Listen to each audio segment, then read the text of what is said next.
네, 반갑습니다. 4월 27일 일요일입니다.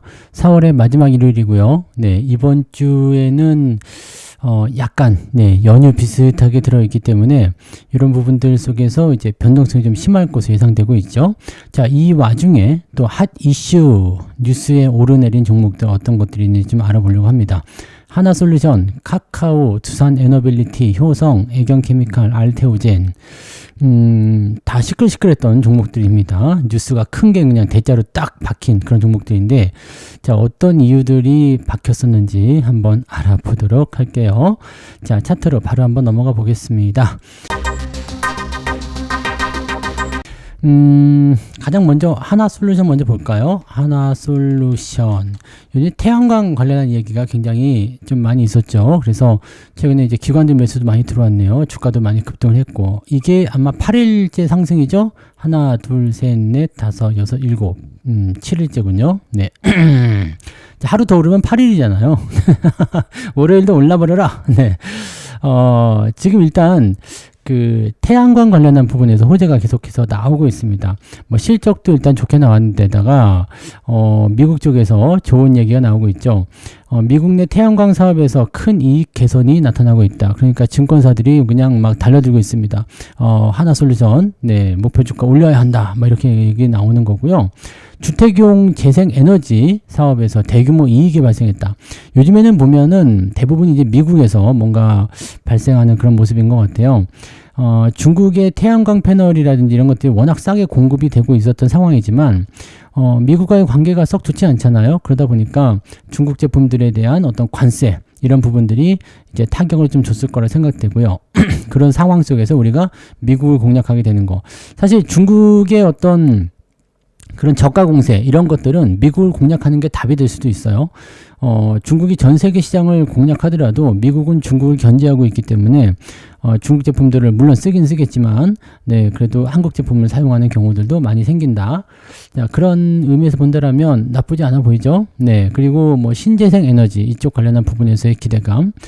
근데 여전히 중국 쪽에서의 이런 저가 패널 이런 것들은 좀 위협적인 요소가 될 것 같긴 합니다. 어쩔 수 없는 것 같아요. 그거는 중국은 워낙 가격을 싸게 팔고 있기 때문에 경쟁하기가 쉽지가 않죠. 뭐 자동차 배터리 같은 경우도 마찬가지로 그랬던 것처럼 이제 경쟁하기가 좀 쉽지는 않습니다. 그래서 태양광이 다 죽었었어요. 옛날에는 뭐 태양광이 좀 가는 척 하다가 다 죽었죠. 그런데 그래도 많이 살아나고 있는 모습이에요. 자, 지금 일단 열심히 올라왔는데 제가 예전에도 진단 한번 해드린 것 같아요. 여기 3만원대 넘어가면서부터는 저항대 제법 두껍죠. 그동안 있었던 저항대보다도 지금 나오는 저항대가 더 셉니다. 그래서 지금 3만 한 6, 7천원까지 걸쳐져 있는 것 같은데, 그 다음에 위쪽 저항대는 이제 4만 5천원 이렇게 저항 누가 선을 잘 그어놨네요. 자, 그래서 여기까지 이제 올라갈 것이다 라고 전망을 해드린 적이 있습니다. 거기까지 올라가는데, 자, 주가가 이제 반등을 할 때는 보통은 이제 이렇게 밑에서 찌빗찌빗 하다가 이평선 정배열 전환시키고 주가 올려놓잖아요. 그리고 나서 이제 이 저항대 근처까지는 다이렉트로 상승하는 경우가 많습니다. 그래서 쭉 올라가게 되고요. 지금 자리에서 이제 약간 위쪽에 침을 좀 맞고 있죠. 윗골에 달렸어요. 이건 뭐냐면 매도가 나온 부분이죠. 근데 기관이나 외국인 쪽에서 매도가 나온 것 같아 보이진 않고, 자, 여기 물린 사람들 3만원 정도 시점에서 물린 사람들이 이제 매도를 좀 쳤을 것이다. 자, 고가가 3850원이기 때문에 3만원 넘어가면서부터 집어 던졌을 것이다 라고 우리가 해석을 할 수가 있습니다. 지금은 이제 단기적 과매수 상태에 진입하는 모습이 나타났고요. 매수는 계속 들어오고 있고 호재성 재료도 있고 증권사에서 계속적으로 푸시업을 해주고 있기 때문에 더 올라갈 수도 있겠는데 라고 생각은 일단 들어요. 근데 저항대에 들어서게 되면 일단 매도 물량에 대한 부분들은 장담하기 어렵죠. 매도가 마구 쏟아지게 되면 사실은 답이 없어요. 그래서 주가가 일시적인 후퇴를 좀 할 수 있지 않을까 생각합니다. 다만 시장 분위기가 계속적으로 긍정적이고 밀어줄 수 있는 상황을 만들어주게 된다면 저항대 진입도 해볼 수 있겠죠. 저항대 진입도 분명히 해볼 수 있습니다. 뭐 밴드가 좀 크진 않습니다. 그래서 추가 상승을 통해서 어느 정도까지는 상승 포인트를 또 가져갈 수 있겠죠. 하지만 조정이 나와야 되는 것은 틀림없는 얘기입니다. 그래서 한 번 정도 조정이 나올 것 같고요. 지지라인대로 본다면 지금은 이제 25,000원대. 여기도 이제 매물대인데 이쪽을 통과하면서 굉장히 강하게 올라갔거든요. 그러니까 지금 가장 이상적인 것은 여기서 더 올라가게 되면 이격이 더 많이 벌어지기 때문에 조정이 크게 올 수 있거든요. 그러니까 여기서 살짝 멈춰서 움직여줘서 횡보를 좀 어느 정도 기간을 만들어주거나 아니면 가격 조정을 통해서 한 26,000원대 지지선까지 한번 만들어주게 되면 분위기가 또 금방 살아날 수 있는 모습이 좀 되거든요. 일단 RSI 지표도 과매수, 과열 국면에서 조금 떨고 주고 수급이 계속 밀어주게 된다면 주가가 더 올라갈 수도 있겠죠. 호재성 재료도 있기 때문에 긍정적으로 볼 수는 있습니다. 다만 지금 공략하기는 애매하죠. 매수 포인트 가져가서 큰 부귀영화를 누릴 것 같아 보이지가 않습니다. 그래서 일단 더 올라갈 수 있다라는 그런 어떤 기대치가 더 높아진 상태에서 매수가 들어가는 게 유리하겠죠. 매수는 좀 기다리셔야 될 것 같고요. 가지고 계신 분들은 일단은 홀딩 하시는데요. 넘어가게 될 수도 있고요. 아닐 수도 있지만 내려오게 된다면 25,000원대 지지선 반드시 지키셔야 되고 그럼 역설적으로 보면은요. 25,000원에서 30,000원 사이 구간에서는 굳이 뭔가 액션을 취할 필요가 없다라고 보셔야 되겠죠. 넘어가게 되면은 이제 변동성에 의한 어떤 그 주가 하락의 신호가 나타나게 되면 바로 매도하시면서 조정에 대비하시는 게 맞는 거고 계속 뚫고 올라간다 그러면은 뭐 그냥 놔둬야죠. 근데 제가 보기에는 계속 뚫고 올라가는 것은 조금 힘들어 보입니다. 그래서 살짝 터치는 할 수 있을 것 같아요. 넘어간다든지 추가 상승이 한번 나타날 수 있는데 그 이후에는 조정이 좀 필요할 것 같아 보여집니다. 어쨌든 지지선은 25,000원 요 정도를 체크하시고 보시면 되겠습니다. 25,000원을 하더라도 지금 자리 대비해서도 거의 한 15% 정도 돼요. 그러니까 변동성 상당히 많이 보실 수 있는 위치다라고 보시면 되겠죠. 그 부분 체크하시면 되겠고요. 그 다음에 두산 볼까요? 두산 에너빌리티 체코 원전 관련해 가지고 얘기가 잘 나오고 있죠. 자, 프랑스가 이제 딴지를 좀 걸었다가 꺼져 이 말 한마디에 그냥 꺼져 버렸습니다. 그래서 결국에는 이제 이 체코 원전에 이제 우선 협상자 지원된 우리 팀이 결국에는 따냈다라고 볼 수가 있겠죠. 하긴 뭐 가격을 워낙 싸게 해서 아마 이 부분들을 뿌리치기는 좀 어려웠을 거라 생각합니다. 사업 규모가 26조 원 정도 되는 거고요. 아마 다음 달 7일 정도에 이제 진행이 될 것이다. 마무리 될 것이다. 얘기가 나오고 있죠. 자, 그럼 여기에 포함되어 있는 기업들이 뭐냐?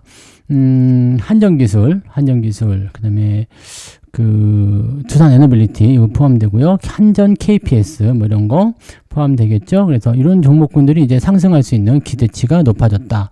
이렇게 볼 수 있는 상황이 되는 겁니다. 자, 그러니까 이런 상황을 우리가 체크해 보게 되면은 체코 원전에 대한 기대감을 통해서 움직임이 나올 수 있고, 또, 탈원전에 대한 부분들을 축소하겠다라는 얘기가 또 긍정적으로 잡힐 수도 있고, 그 다음에 두산 에너빌리티 같은 경우는 소형 SMR, 소형 모듈 원전 이쪽 프로젝트의 발주가 더 많아질 것이다. 미국 쪽도 이쪽에 관심을 굉장히 많이 가지고 있죠. 그래서 이런 부분들이 긍정적으로 요소가 될 수 있는 상황이 좀 됩니다.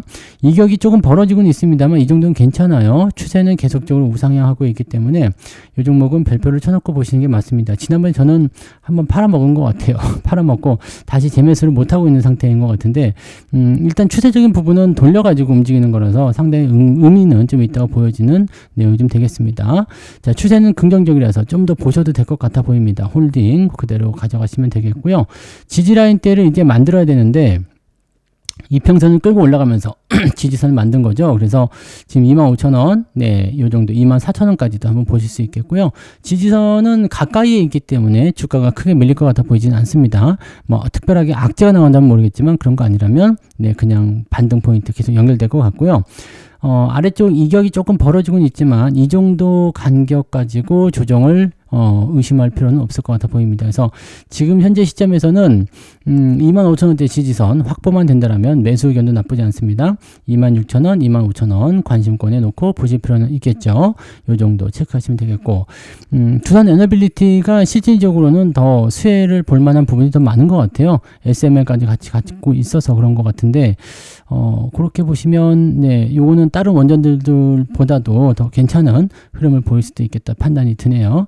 다만 네, 실적적인 측면이나 이런 부분들이 글쎄요. 아직까지는 네. 이게 지금 퍼가 160배 나오잖아요. 그러니까 아직까지는 조금 네, 와닿는 모습은 아닌 것 같다라는 판단은 좀 해야 될 것 같아 보입니다. 자, 아무튼 그 정도만 좀 보시고 일단 현재 추세나 수급 동향, 전체적인 사업 전망치 이런 것들은 전부 다 괜찮은 상황이다라고 봐주시면 되겠습니다. 자, 그 다음에 논란의 종목이죠. 카카오. 카카오요. 일단 여기 외국인 매수가 가장 많이 되는 걸로 나오죠. 외국인 매수가 뿡 하고 들어왔잖아요. 이 부분은 이제 블록딜이라고 보시면 되는데, 블록딜에 대한 내용이 일단은 나타났지만, SK텔레콤이 일단 팔고 떠난 거잖아요. 대규모. 이게 블록딜이 나오게 되면 대체적으로 보면은, 여러분들 블록딜에 대해서 한번 설명을 좀 드려보면, 블록딜은 대량의 물량을 장중에 던지게 되면은 주가가 많이 하락하는 상황이 벌어지잖아요. 그래서 요 대량 물량, 야, 한꺼번에 다 살래? 대신에 도매 같은 경우 그런 거잖아요. 대신에 조금 할인해 줄게 라고 얘기하는 거거든요. 그러면 내가 좀 살게 라고 얘기하게 되면 지금 만약에 4만 원이었다. 그러면 37,000원에 내가 팔게 라고 얘기하는 것이 바로 블록딜. 그래서 한꺼번에 다 가져가는 거. 대신에 시간의 거래를 해야 돼요. 장중 거래가 아니라. 그래서 시간의 거래로 대량 물량이 팔려 나간다. 그것도 할인된 가격에. 그래서 블록딜은 악재다. 이렇게 얘기를 하는 거죠. 자, 근데 블록딜을 여기까지만 보면 악재인데 사가는 놈은 뭐냐 이거지. 사가는 놈. 우리는 악재라고 생각하는데, 물론 이놈은 싸게 사기 때문에, 손해볼 건 없다라고 생각할 수도 있잖아요. 근데 만약에 블록딜을 악재로 생각해서 계속해서 주가를 던져가지고 떨어지게 되면 이놈도 결국엔 손해를 보게 되는 거잖아요. 그러니까 블록딜에 대한 부분들은 블록딜이 나오는 그 순간에는 악재가 됩니다. 다만 이 할인된 가격에 대한 부분들이라든지 이런 것들을 또 생각을 해봐야 되겠죠. 네, 그러니까 이걸 사간 놈 입장에서는 어쨌든 자기도 지분을 사들였으니까 수익이 나야 될 거 아니에요. 그러니까 그런 형태의 모습을 봐야 되는 거죠. SK텔레콤 같은 경우는 SK 브로드밴드를 완전 자회사로 만들겠다. 이런 부분들하고, 그 다음에 AI 쪽에 대한 투자, 그런 것들, 재무구조 개선, 등등 여러 가지 필요하다. 카카오 계속 갖고 있어봤자, 희망이 없는 것 같아. 던져버리자. 이런 식으로 해석이 될 수도 있다는 이야기입니다. 그래서 돈이 되는 거라면은 굳이 팔아먹을 이유가 없었잖아요. 그죠? 근데, 돈이 안 되는 것 같으니까 일단 팔자라고 얘기가 나온 것 같다. 이렇게 보시면 되겠죠. 자, 그래서 카카오에 투자하고 계신 분들이 이제 비명을 질렀어요. 아유, 진작 팔아먹을 걸, 제기할 거 갖고 있다가 망했네. 이렇게 얘기하는데, 너무 걱정하실 건 아니죠. 네, 왜냐면 이미 많이 내렸어요. 네, 많이 내렸고, 저점 지지라인 대를 그거 보시면, 대충 지지점이 나오잖아요. 그 가격대가 이제 32,000원쯤 됩니다. 물론 지금 현재 가격대보다도 훨씬 더 높은 가격이긴 합니다만은, 그래도 이 정도면은, 네, 괜찮을 거라고 생각합니다. 그래서, 일단, 네, 남아있는 지분, 그 지분이 한 2.4%인가? 그 정도밖에 안 됩니다. 지분이 이 정도밖에 안 되기 때문에, 네, 이번에 블록딜 상황을 좀 잘 넘어가게 되면 괜찮을 거라 생각합니다. 그래서, 일단, 요 정도면은, 네, 악재 다 반영됐다 생각하고요. 추가적으로 더 내릴 수 있다 하더라도 33,000원대 정도대에선 지지가 나올 거라 생각합니다. 다만 매수는 좋지 않겠죠. 매수는 좋지 않을 것 같아 보이고, 추세가 이제 지금도 상황이 블록딜이 아니었어도 매수하기 좀 껄끄러워요. 이평선이 막 수렴으로 꼬여 있잖아요. 이렇게 되면 방향성을 결정하기 전에는 어디로 튈지 모릅니다. 그래서 매수를 섣불리 결정하기가 어렵죠. 그럼 지금 같은 상황은 어떻게 하면 되겠어요? 그냥 일단 지켜보는 게 좋겠죠. 갖고 계신 분들도요, 지지선과의 거리가 너무 멀지 않기 때문에 이 정도면은 주가 하락에 대한 포지션은 그렇게 크게 나타나지 않습니다. 그러니까 떨어질 때 떨어지더라도 33,000원, 34,000원 유지가 된다면 일단 홀딩하고 지켜보시는 게 유리합니다. 신규 접근은 권장은 하지 않습니다. 대신에 주가 상황이 이제 블록딜 상황을 견뎌내면 올라간다고 했잖아요. 그 부분이 이제 42,000원대까지 반등 나와주면 거기서는 매수를 한번 검토는 해볼 수 있겠다. 이렇게 보시면 되겠습니다. 그 부분 체크해 주시면 되겠고요. 이제 코스닥 종목 한번 봐야 되겠죠. 알테오젠. 네. 알테오젠이 5% 내렸어요. 아침부터 슬금슬금 계속 내리더니 결국 5% 하락으로 마무리가 됐는데, 요게 이제 그 기존에 나왔던 이야기 또 울거먹는 내용이긴 합니다. 지금 이 머크사하고 할로자임 간에 이제 피하 주사 제형 변경 특허를 둘러싼 본격적인 분쟁이 시작되었다. 이렇게 되어 있습니다. 그러니까 현재로서는 이제 알테오젠의 유일한 경쟁사이다라고 이제 판단을 좀 해볼 수는 있고, 또 지금 알테오젠에서는 할로자임하고는 별개의 독립적인 기술이다 얘기하는데, 할로자임에서는 이제 특허를 침해했다 이렇게 얘기가 나오는 거죠. 자, 이걸 이제 머크사가 이제 대응하겠다라고 얘기를 일단 한 건고, 그 시장에서 이제 분석하는 바에 의하면 이제 할로자임의 승소 가능성은 크지 않다. 만약에 할로자임이 승소를 하게 되면 진짜 엿되는 수가 있습니다. 그래서 이 알테오젠이 엿되는 수가 있는데 그렇게까지는 되지 않을 것 같다라는 얘기가 되는 부분이겠죠. 네. 자, 그래서 이제 침해와 관련된 그런 부분들은 뭐 소송이 일단 진행은 되고 있지만 크게 문제될 건 아닌 것 같다 판단이 되긴 하는데, 문제가 뭐냐, 소송이 진행이 되는 과정 속에서 이 키트루다 SC 출시가 지연될 수 있다. 자, 요거는 문제가 되겠죠. 네. 왜냐면 이제 빨리빨리 해가지고 빨리빨리 뭔가 좀 성과를 좀 만들어내고 그래야지 되는데, 이거 소송 때문에 좀 출시가 지연된다. 그러면은, 피곤할 수 있겠죠. 네. 그래서 만약에 이런 식으로 시간이 끌려지게 된다라면, 시간이 경과할수록 이런 것들은 계속적으로 손해가 되는 부분이 될 수 있고요. 그 사이에 또 경쟁사 제품이 나타날 수도 있는 거잖아요. 그러니까 기회를 잡아야 될 때 그런 것들을 내지 못하면 악재 요인으로 작용할 수가 있다. 자, 머크사가 알아서 하겠다라는 얘기를 들었던 것 같은데, 그쪽이 알아서 좀 하겠죠. 네. 자, 알아서 잘 할 거고, 지들도 이제 뭔가 수혜를 받으려면 잘 해야 되지 않겠습니까? 그래서 이 부분들, 제품 하나 출시될 때까지는 진짜 복잡한 얘기들 많이 나오는 것 같아요. 자, 아무튼 그런 내용들 때문에 현재 시점에서는 조금 애매한 구간이긴 한데, 자, 현재 시점에서는 주가가 그래도 이평선을 많이 좁혀놨어요. 그죠? 수렴으로 많이 좁혀놨고, 이제 문제는 여기서 악재를 반영시켜서 주가가 하락해버리면 문제가 됩니다. 지금 횡보하고 있는 상태라서 아직까지는 별 문제가 되지 않습니다. 당연히 이격이 벌어진 상태에서 횡보 조정을 통해서 이격이 좁혀지는 흐름까지 가는 건 당연한 거고요. 이 이후에 이제 다시 상승하게 되면 새로운 추세로 연결되는 경우가 생기는 거죠. 근데 만약에 꺾이게 된다 그러면은 이 추세에 대한 부정이 돼버립니다. 그래서 주가가 크게 하락하는 경우가 생길 수가 있겠죠.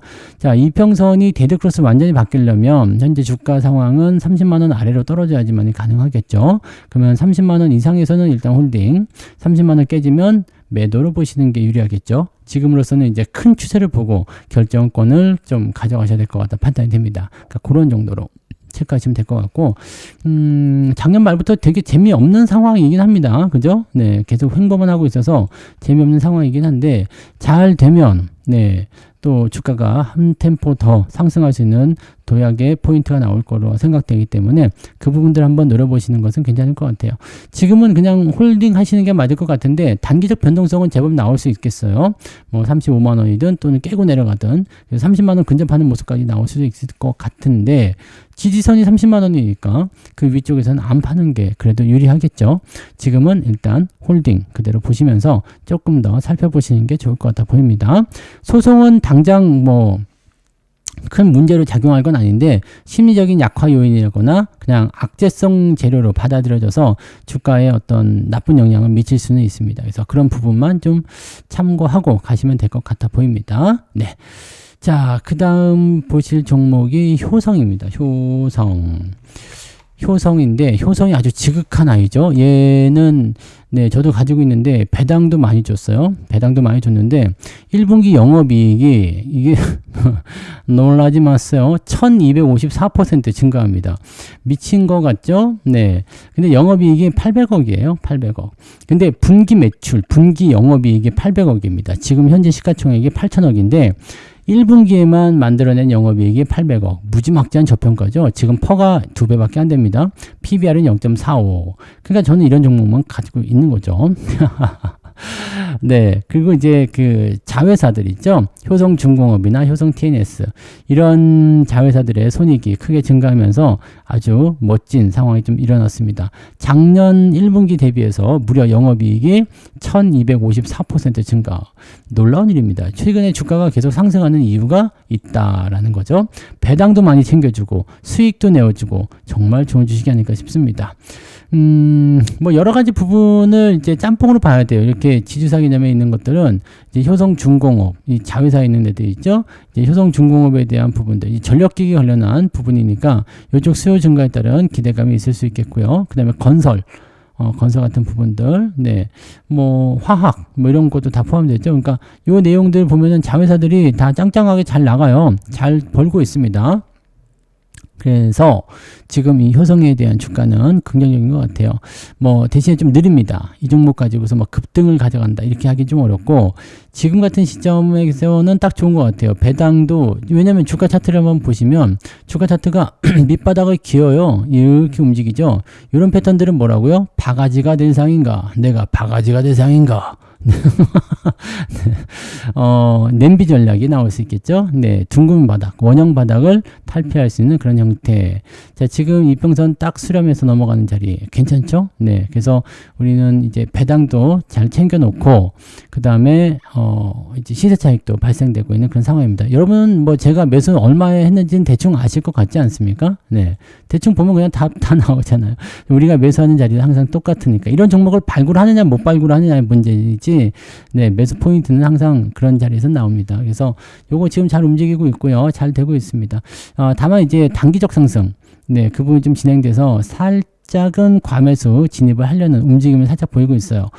그 다음에 거래량 특징도 사실 보여주고 있지 않기 때문에 변동성에 대한 부분에 노출이 되면 주가가 일시적으로 급락할 수 있습니다. 그 부분들은 조심하셔야 될 것 같아요. 가지고 계신 분들은 홀딩이고요. 신규 접근은 방금 전에 말씀드렸듯이 거래량이 크게 증가하지 않는 상태에서 주가가 상승하고 있기 때문에 변동성에 매우 조심하셔야 되고요. 매물대가 확 터지는 순간, 지금 매물대 근접했는데 당장 내일부터 나올 수도 있어요. 그러니까 매물대에 접근하는 그 시점부터는 주가가 크게 요동치는 모습이 나타날 수 있으니까 항상 주의하시기 바랍니다. 뭐 어쩔게 보면은 이제 거래량이 증가하면서 주가가 더 많이 오를 수도 있긴 합니다. 근데 그런 모습들이 나올 수 있을지 여부는 조금 더 지켜보셔야 될 것 같다 보이죠? 네.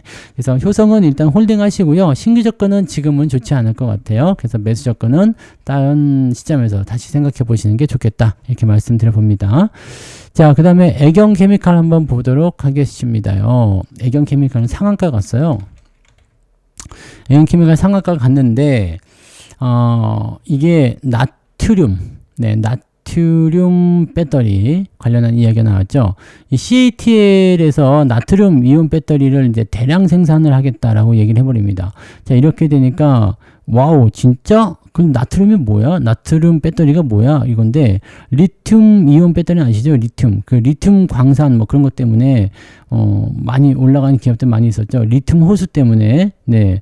옛날에 또 한번 올라갔던 기업들, 포스코 같은 게 그런 거잖아요. 예, 그런 부분들이 좀 있었는데, 이 나트륨 배터리는 뭐 눈치채셨겠지만, 리튬이 아니라 나트륨을 쓰는 겁니다. 네. 그래서 나트륨을 사용하면, 나트륨이 뭔지 아시죠? 네. 소금이죠, 소금. 네, 소금. 염화 나트륨이 소금이죠. 그러니까 거기에서 이제 분리해내면 이제 염화를 빼버리면, 네, 나트륨. NaCl, 그 Na가 나트륨인가요? 네, Cl이 그거고, 뭘 잘 모르겠네? 아는 척 했네? 잘 모르겠네. 네, 아무튼, 네, 나트륨입니다. 나트륨.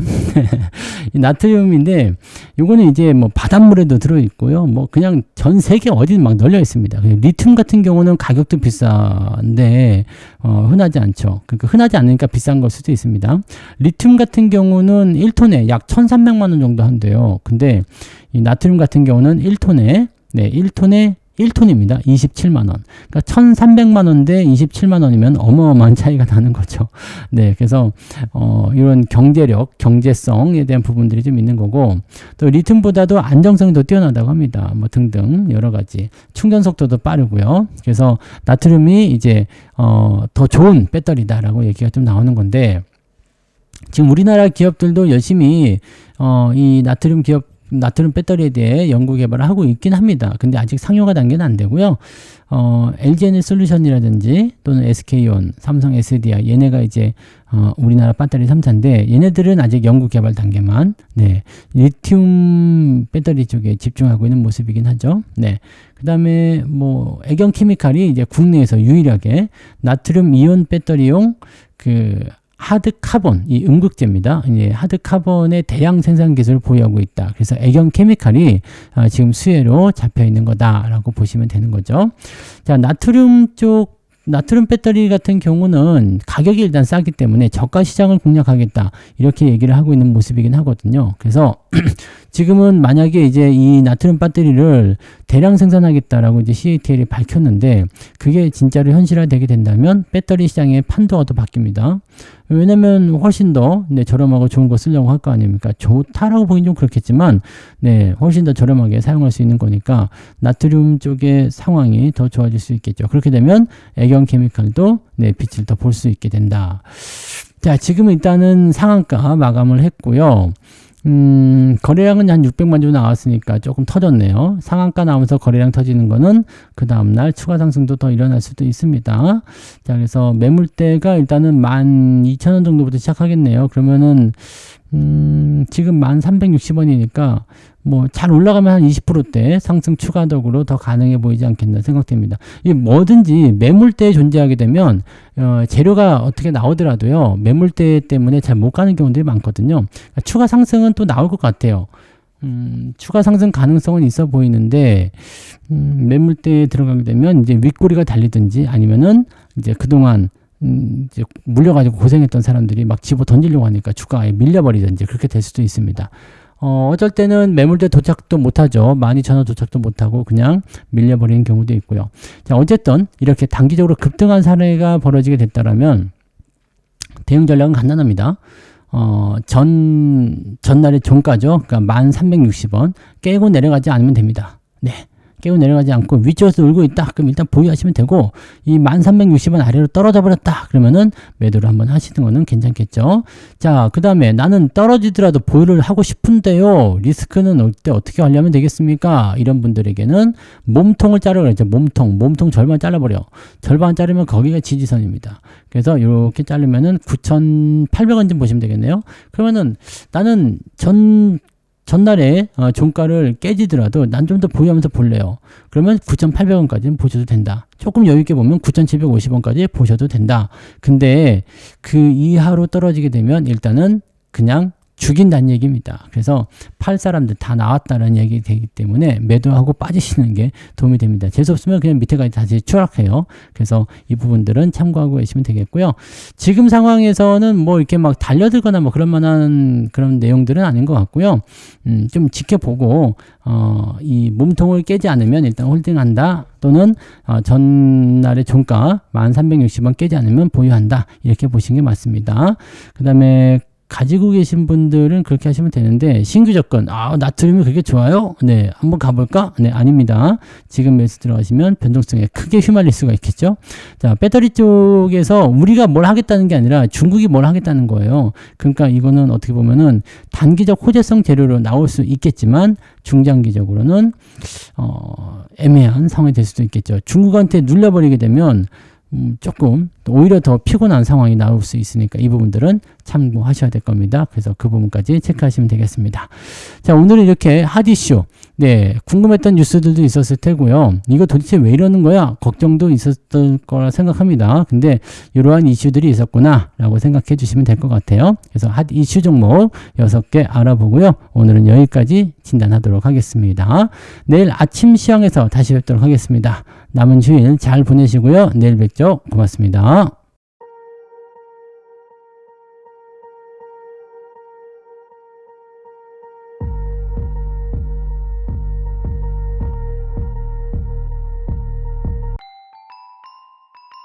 본 방송에서 제공되는 모든 정보는 투자 판단의 참고 자료이며 투자의 최종 책임은 본 방송을 이용하는 본인에게 있습니다.